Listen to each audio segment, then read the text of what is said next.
this game that you can see, this is a chess game. It has been created by Gemini, and you can see I can play it. It is interactive. Okay, on each case, I can play the game if I'm interested in playing. Okay, it's highly interactive. Play it. Created by Gemini.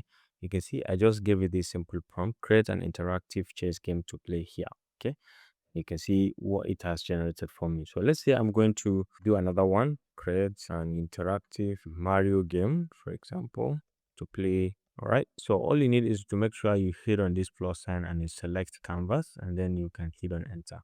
Gemini can be used to create different types of games that you can use interactively to play on the board, and then you can see the experience, and you can see it wonderfully created.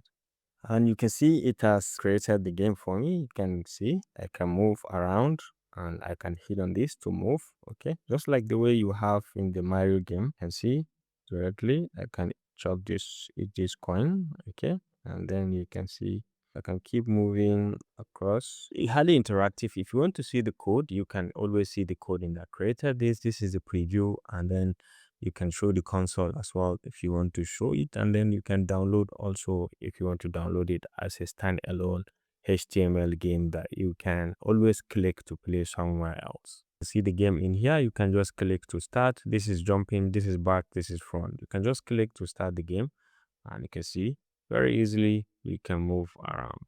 Yeah, you can see very nice, so very easy.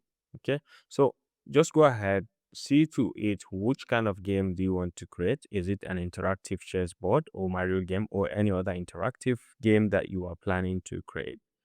If you found this helpful, please leave a like.